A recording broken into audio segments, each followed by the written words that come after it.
Ci ho capito un cazzo. O almeno, questo è quello che pressoché chiunque pensa a seguito della prima visione di questo film.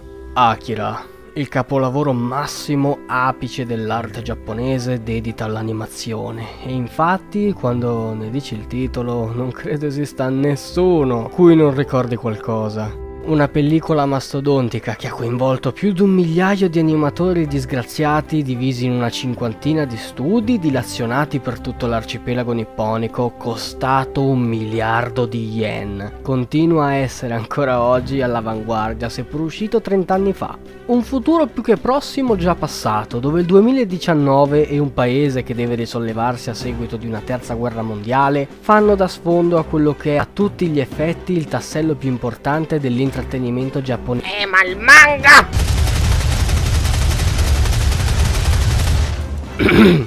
Questo splendido mattone sui denti di 2 ore racconta la storia di una banda di minchioni delle superiori, ponendo l'attenzione su Kaneda e Tetsuo, che vanno in moto e picchiano altri minchioni rivali, in un sistema sociale allo scatafascio perché i piani alti sono troppo occupati a portare avanti ricerche di armi di distruzione di massa. I 2 protagoniste principali, infatti, si contrappongono in un microcosmo dove Kaneda viene visto da Tetsuo come la persona che vorrebbe essere, rapidissimo e furbissimo, campione del carisma incommensurabile eroe dell'epoca moderna, nonostante fosse lui stesso in possesso di ottime qualità sin dall'inizio. Akira rispecchia il riflesso del complesso di inferiorità alla ricerca perpetua del metodo di successo definitivo, che già il titolo della pellicola si riferisce a un esperimento andato super malissimo per merito di, appunto, un essere umano con capacità atomiche. Ma atomiche per davvero, in senso letterale, santa merda che bordello! Insomma, succede che quando la banda di Kaneda si mette a picchiare dei pagliacci, ma pagliacci per davvero in senso letterale, santa merda che figata, Tetsuo, svicolando a dritta, quasi sbatte contro un esper bambino piccolino che però è un vecchino della non troppo felicissima combriccola del governo, che sta usando abnormi, immensi, incredibilmente esageratissimi fondi per replicare il progetto Akira, motivo principale per cui il paese è nella merda sociale fino ai capelli dei pronipoti, che chi se ne sbatte del risollevarsi del post-guerra, quando puoi serenamente rischiare all'irrisoria percentuale del 400% di mandar tutto a puttane di nuovo.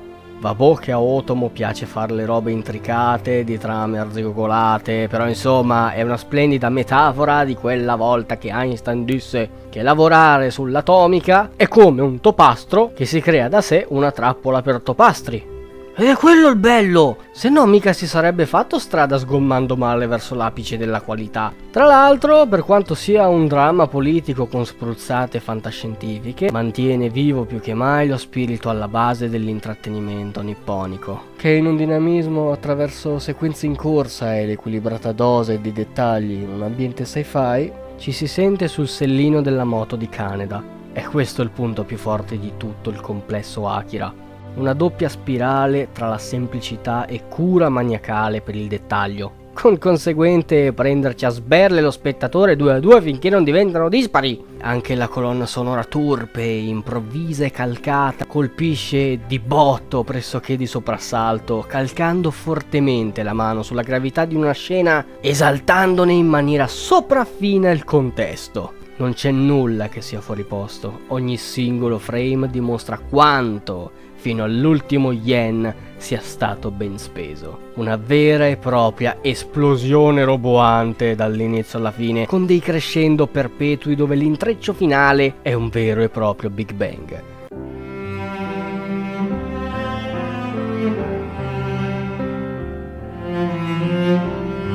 «2019 e nessuno ha imparato dal passato che i conflitti si risolvono con le babies». Fantascienza!